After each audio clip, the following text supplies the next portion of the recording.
after you started a new day and you haven't changed.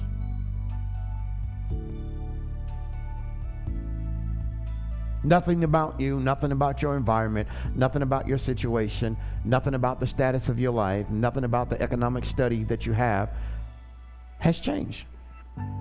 You were broke this time last year, you'll be broke this time this year. You will be broke in Thanksgiving, you'll be broke at Christmas, you'll be broke at the first of the year, and you'll get your taxes around the 29th of January, and they'll be gone by the 2nd of February. I mean, it's a repetitive cycle. Because we're responding, not thinking. And if you're responding, that is not a testimony. If you're thinking, you're getting the power to resolve it so you don't have to repeat it.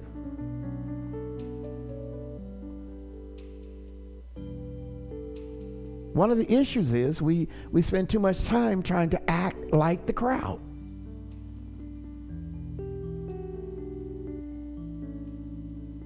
This is when the clinical psychologists use this term, which you will hear me using, is violent coaching. Can I make it plain? I do something stupid, so you go do something stupid. I go to school and slap the teacher in the back of the head, and that's going to be on my record for the rest of my life. Well, that's my boy, that's my dog, you know, I'm about that life. So now you're going to go slap somebody in the back of the head and get shot in the face. Everybody not going to let you slap them and walk off. Jesus said, turn the other cheek. After that, you're on your own. And some of us ain't going to let you get to the other cheek. You heard that, didn't you? You know what they say? It's better to ask for forgiveness. Do I know? Yeah, it's better to ask for forgiveness than wait on permission. So everybody's not going to let you slap them. So this is what I'm talking about. It's your test. Your test is not there because it hate you. We don't like you. You stupid.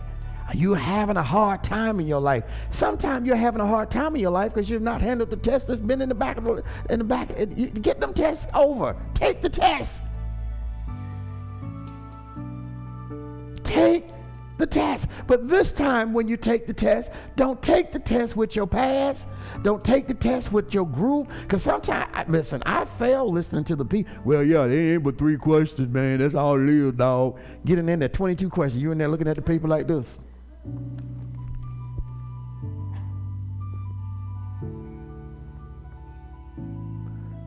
And you say, this ain't what I studied. Yes, it is. Because then the person who studied can go to page 29, chapter 3. The 4th paragraph to the left, section C. Oh. How many of us keep responding in the same way? And we keep saying, I want to change. I want to change. I want to be a better person. I want to get my finances together. Can I steal a minute here? One of the reasons that I want to help kids is I was talking with someone the other day and I said, you know, how old is the kid? And they said either 4 or 5 or 6. I said, what would happen? Because, you know, people think their kids are special. Everybody think their kid is just, you know, gonna be the next president, wonderful, great, tap dancer. I knew my daughter, my oldest daughter, wasn't gonna make it in tap dance. When I looked at her knees, them knees ain't gonna make it. You can't have them kind of legs and be a tap dancer. She just, that wasn't it. But hey, I was there for her. I thought she was gonna faint with that little tight outfit on, but she made it through. And so you have to realize that how are you positioning your children, Dad and Mom? Grandpa, grandmother? The day is not like your day. And one thing I wish people would quit saying, they smart. They all smart. Most of them anyway. My question to you as a parent, are they prepared? So I said to the person, I said, what if Somebody in the family. Started right now at the age of 4. Somebody get a calculator out. Say $1,000 a year for that child until they were 25.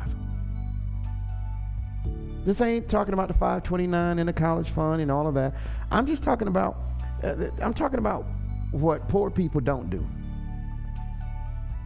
And don't tell the lie and say you don't get it. You get $1,500 plus additional as a deductible every year for that child until they're 18. Then you want to send them to college with no FAFSA. I think that's the correct way of saying it. FAFSA, okay. And you just send them up there to the school. I mean, you done claimed them for 18 years. Get your butt on up to the school. Anybody got that number? From 4 to 25? And I know they start acting crazy at 16 and 17, but we all did. We can't throw no rocks at nobody. How much? 240,000? If we just start saving $1,000 for them? Okay. Now I'm gonna ask you a question. 1,200, okay. I wanna ask you a question. Regardless of how he look or how she look or how long her hair is or not and the texture of her skin, how many 25-year-olds do you know that would have at least $25,000 to $30,000 in the bank?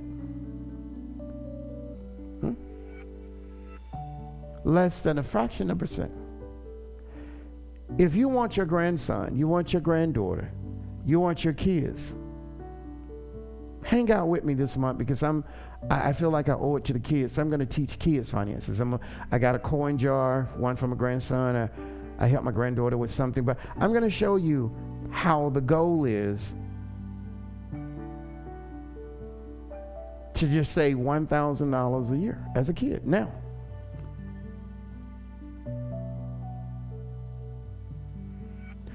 and you want your kid to be special?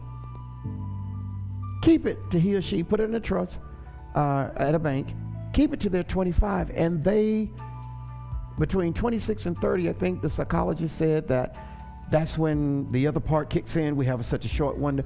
They will be ahead of 99.9% of the people in their age group. See, we base everything on color, shape, size. She cute, the boy's gonna like her, and all that old stupid stuff. But are they financially stable? How many of us had that at 25? So now, to me, you can overreact to the flesh, or you can have an idle mind to what you can do. So if we were to reposition our children, when you have money, race don't matter that much. And when you know the power of the capital that you have,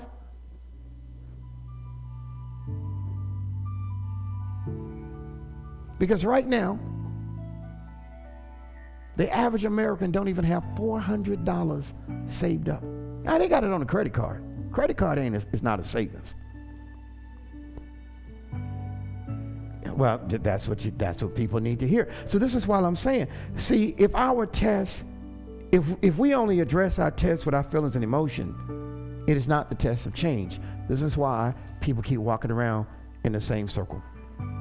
The only thing changes in their circle is the cast of characters. The same group that didn't want to go to school is the same group you hang around with now that don't want to go to college. You don't hang around the group that's trying to go to school and stay in school and finish school. You hang around those that want to hang out. And that's why it said the bodies in the basement, the walking dead. They don't have a future. You don't have a future. That's the walking dead. And they hate when someone in the group has a plan for their future. If you want to check your friendship base, say, what do you got going on for the next 5 years? What you mean? Y'all, and the first they all up in my business. What difference does it make? Is your plan? What do you have planned for the next 3 years? Oh, I forgot. You still gonna be mad. You're still going to be poor. You're still going to be walking around with the walking dead. And you're going to keep the bodies in the basement. And you're so used to violent coaching. Because you know what? You refuse to use your cognitive ability, your intellect and intelligence and your concentration on becoming and using that as an advantage to take back what you have lost. And guess what it does? And I'm closing. It keeps you out of your comfort zone. Because in your comfort zone, these instruments of life are not present. Your intellect is not present. Your intelligence is not present. Your cognitive ability to make good decisions is not present. You cannot concentrate, is not present. But what is present is the attitude, the dysfunctional behavior, the lack of focus, and no discipline. So the question becomes, as we close, overactive in me, myself, and I, and it's your fault. People don't want to take ownership for what they did. I failed. I quit. I got angry. I got in my feelings. I walked out. I don't care. That's what people do. That's the walking dead. The people that are living say, what's next? And are we prepared, and have we checked our resources? That's the living. The walking dead is stuck in survival. Those are the ones, I'm about that life. Well, I gotta figure out, man, whatever happens, happens. Y'all looking at me like that. Y'all think it's funny that people out there right now still stuck in the 80s, still stuck in the 70s, still stuck in me. You're still trying to win, and you're no longer in the third grade. The race is over, kitty. They outran you. You didn't get the sucker. You didn't get the fireman's truck. The race is over. But it doesn't mean that you've lost at life. And it's going to take God to reshape the things we've not developed. We need God to sharpen our intellect, God to sharpen our intelligence. Those are tools and gifts from God.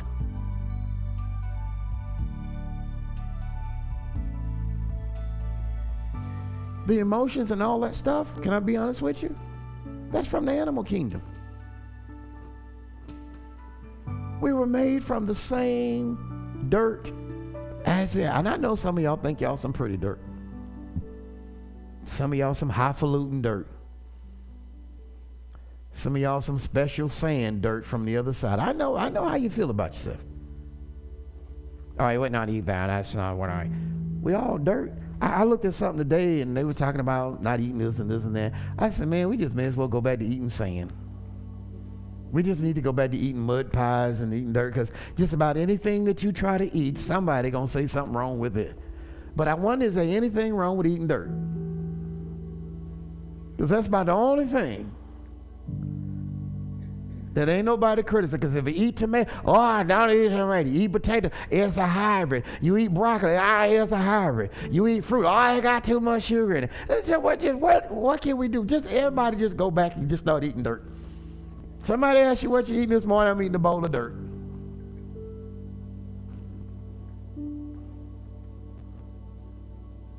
Think about, because everything you eat now, somebody judging it.